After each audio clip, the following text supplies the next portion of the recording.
Business Plus.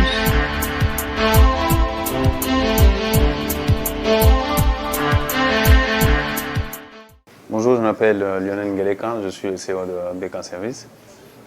Et aujourd'hui, nous allons parler de combattre l'ignorance. Nous sommes toujours dans la série comment vaincre la peur d'entreprendre en RDC. Aujourd'hui, nous parlons de comment combattre l'ignorance. Pourquoi et comment il faut combattre l'ignorance. L'ignorance est la chose qui fait que les choses paraissent impossibles. Lorsque vous voulez faire quelque chose, si vous ne savez pas exactement comment ça se passe, vous allez penser que c'est impossible. Mais dès que vous apprenez comment ça se passe, vous allez vous rendre compte que c'est peut-être difficile, mais simplement, ça devient possible. Donc, la connaissance rend l'impossible possible.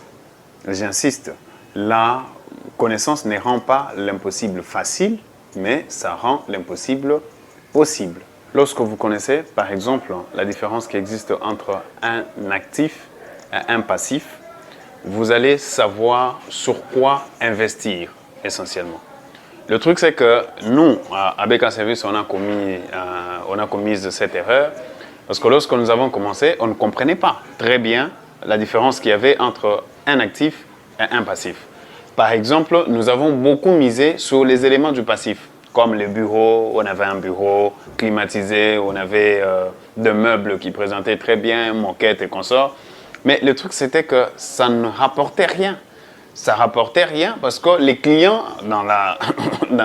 pour la plupart, ne voulaient même pas venir au bureau. Ils voulaient que nous puissions conclure le contrat chez eux. Donc, on avait un personnel piètre, un personnel pas vraiment professionnel, mais on avait un bureau qui présentait, on restait là dans le froid, on avait un joli teint, etc. Mais on n'empochait rien. Pourquoi?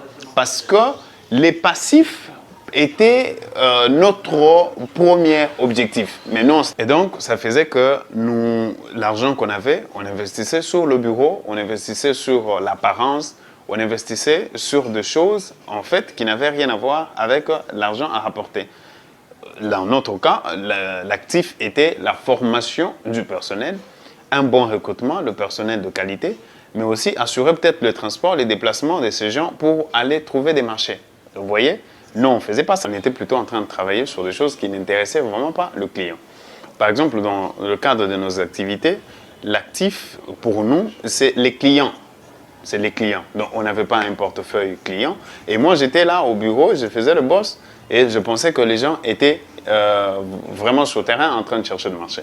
Or, on avait recruté pour la plupart des étudiants, mais dès le moment où nous avons compris qu'il fallait nous concentrer sur l'actif, donc nous nous sommes redirigés maintenant vers les clients, nous avons concentré 80% de notre énergie sur les clients.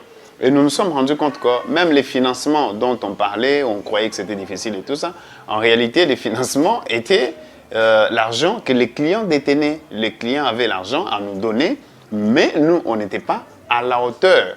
Nos services n'étaient pas des services de qualité pour arriver à répondre aux besoins du client. Découvrez le besoin du client et répondez à ce besoin-là. Mais aussi, autre chose que je n'ai pas dit, c'est que même nos services étaient plus basés sur nos compétences plutôt que sur le besoin du marché. Le marché avait un autre besoin, un besoin auquel on pouvait aussi répondre parce qu'on avait assez de ressources concernant tout ça. Mais le truc, c'est qu'on ne savait pas comment. Donc, c'est la formation, la connaissance, le fait que nous avons remarqué qu'on tournait en rond, on s'est décidé de revoir, on a réformé les choses, on a réinventé. Et voilà, après, on a vu que ça commençait à répondre.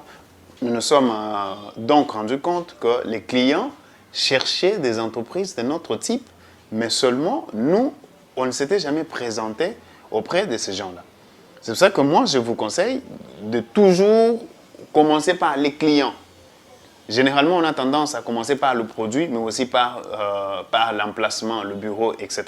Je ne dis pas que ce n'est pas important. C'est important, mais le premier centime, le premier billet, vous allez le recevoir de vos clients. La meilleure façon d'y arriver, d'y parvenir, c'est d'apprendre.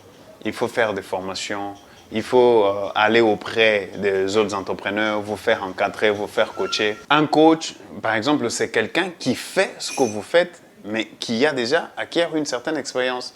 Lui, il vous parlera de son parcours, il vous parlera de lui. Un conseiller, lui, il se contente de te donner des conseils.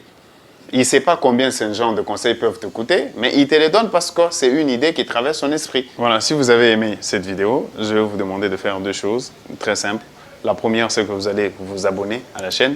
La seconde, vous allez activer la cloche de notification pour ne pas manquer une seule vidéo de Business Plus Congo. Et vous allez davantage être équipé. Mais aussi, n'arrêtez pas de partager ces vidéos avec vos proches, les gens autour de vous, pourront être peut-être sauvés de quelque chose, d'une perte d'argent, d'une mauvaise décision, grâce à ces quelques informations que nous partageons ici. Merci et à la prochaine. Business Plus.